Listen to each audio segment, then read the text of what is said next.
Bismillahirrahmanirrahim. Alhamdulillah, kita bisa berjumpa lagi di channel ini. Harapan dan doa saya, semoga semuanya diberikan kesehatan dan dilapangkan rezekinya. Amin, amin ya rabbal alamin.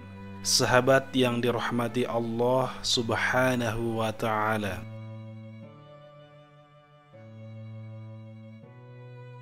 suatu ketika, disebabkan permintaan nafkah yang sedikit lebih oleh istri-istri baginda Rasulullah SAW, beliau bersumpah tidak akan mendatangi mereka selama 1 bulan sebagai teguran terhadap mereka. Baginda Nabi SAW tinggal seorang diri di kamar atas yang dibangun terpisah dari rumah beliau. Kabar angin telah tersebar di kalangan para sahabat radhiyallahu anhum bahwa baginda Nabi SAW telah menceraikan semua istrinya. Saat itu Sayyidina Umar radhiyallahu anhu sedang berada di rumah. Ketika ia mendengar berita ini, ia segera berlari menuju masjid. Di masjid terlihat para sahabat radhiyallahu anhum sedang duduk berpencar-pencar karena takut akan kemarahan baginda Nabi SAW. Demikian juga kaum wanita menangis di rumah-rumah mereka. Sayyidina Umar radhiyallahu anhu segera menemui putrinya, yaitu Sayyidatina Hafsah radhiyallahu anha. Ia juga sedang menangis di kamarnya. Sayyidina Umar radhiyallahu anhu bertanya, "Mengapa engkau menangis?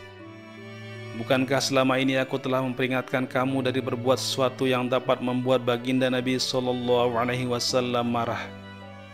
Lalu Sayyidina Umar radhiyallahu anhu kembali ke masjid. Di sana terlihat sekelompok sahabat radhiyallahu anhum sedang duduk menangis di dekat mimbar. Ia pun ikut duduk bersama mereka sejenak.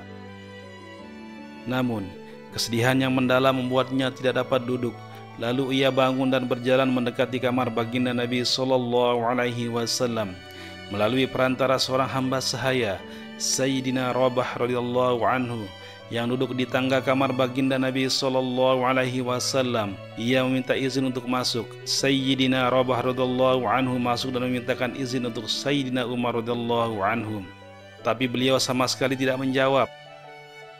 Sayyidina Rabah radhiyallahu anhu kembali dan memberitahukan hal ini kepada Sayyidina Umar radhiyallahu anhu. "Saya telah menyampaikannya, namun beliau tidak menjawabnya." Sayyidina Umar radhiyallahu anhu pun putus asa dan kembali duduk di samping mimbar, namun tidak bisa duduk dengan tenang. Beberapa lama kemudian, dengan perantara Sayyidina Rabah radhiyallahu anhu, Sayyidina Umar radhiyallahu anhu kembali mencoba meminta izin untuk menemui baginda Nabi SAW. Demikianlah hal ini berulang sampai 3 kali, dan semuanya tidak mendapatkan jawaban. Di kali yang ketiga inilah ketika Sayyidina Umar radhiyallahu anhu akan kembali, Sayyidina Rabah radhiyallahu anhu memanggilnya dan berkata, "Sekarang kamu diizinkan masuk." Sayyidina Umar radhiyallahu anhu memasuki kamar baginda Nabi SAW. Ia melihat baginda Nabi SAW sedang berbaring di atas selai tikar, tanpa alas kain sedikit pun, sehingga guratan tikar itu terlihat jelas di badan baginda Nabi SAW yang suci itu. Beliau berbantalkan kulit binatang yang berisi serabut kurma. Sayyidina Umar radhiyallahu anhu bercerita, "Aku memberi salam kepada baginda Nabi SAW. Apakah Tuan telah menceraikan istri-istri Tuan?" Beliau menjawab, "Tidak." Selepas itu, untuk menghibur hati baginda Rasulullah SAW, aku berkata, "Ya Rasulullah, kita kaum Quraisy selalu menguasai kaum wanita kita. Tapi ketika di Madinah mereka melihat kaum lelaki Ansor dikuasai oleh wanita mereka, sehingga wanita-wanita kita pun terpengaruh oleh mereka. Setelah itu, aku berbicara beberapa ucapan yang membuat baginda Nabi SAW tersenyum cerah. Aku memperhatikan semua perabot di kamar baginda Nabi SAW. Ada 3 helai kulit yang belum disambak dan segenggam gandum kasar di salah satu pojok kamar. Aku melihat ke semua penjuru tempat itu dan aku tidak menjumpai benda lain selain benda-benda tadi. Melihat hal itu aku pun menangis. Baginda Nabi SAW bertanya, "Mengapa kau menangis?" Aku menjawab, "Bagaimana aku tidak menangis ya Rasulullah? Aku telah menyaksikan bekas guratan tikar di badanmu yang penuh berkah ini, dan aku melihat keadaan kamar Tuan di depanku. Aku berkata lagi, "Ya Rasulullah, berdoalah kepada Allah Subhanahu wa Ta'ala, semoga Allah Subhanahu wa Ta'ala mengaruniakan kepada umatmu kelapangan." Orang-orang Parsi dan Romawi tidak beragama dan tidak menyembah Allah Subhanahu wa Ta'ala, namun mereka hidup mewah. Raja-raja mereka, Kaisar dan Kisra, hidup di taman-taman yang di tengah-tengahnya mengalir anak sungai. Sedangkan Tuhan pesuruh Allah Subhanahu wa Ta'ala, orang yang sangat istimewa di sisi Allah Subhanahu wa Ta'ala, tetapi Tuhan hidup dalam keadaan seperti ini. Jika aku mengucapkan kata-kata itu, baginda Nabi SAW sedang bersandar di bantal. Begitu aku selesai berbicara, beliau langsung duduk seraya berkata, "Wahai Umar, apakah sampai kini engkau masih ragu-ragu?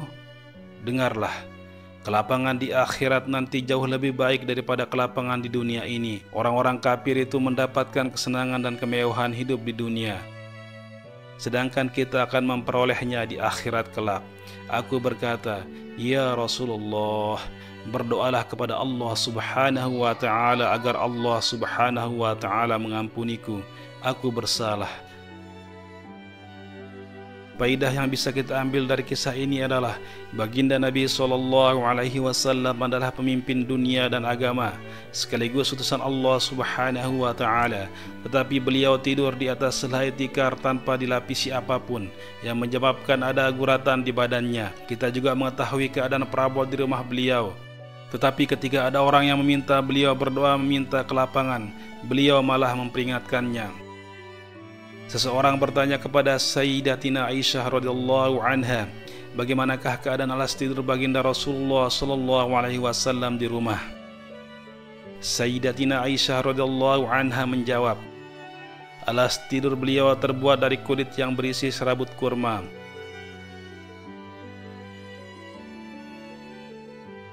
Sayyidatina Hafsah radhiyallahu anha juga pernah ditanya oleh seseorang, bagaimanakah keadaan alas tidur baginda Rasulullah sallallahu alaihi wasallam di rumah? Jawabnya, sehelai kain kasar yang dilipat dua yang dihamparkan sebagai alas tidur baginda Nabi sallallahu alaihi wasallam. Suatu hari aku pernah melipatnya menjadi 4 lipatan agar menjadi empuk. Keesokan paginya baginda Nabi sallallahu alaihi wasallam bertanya, "Apa yang telah kamu hamparkan untukku tadi malam?" Jawabku, "Kain yang sama, tetapi aku melipatnya menjadi 4 lipatan." Beliau menjawab, "Lipatlah seperti dulu." Kenyamanan seperti tadi malam menghalangiku bangun tahajud.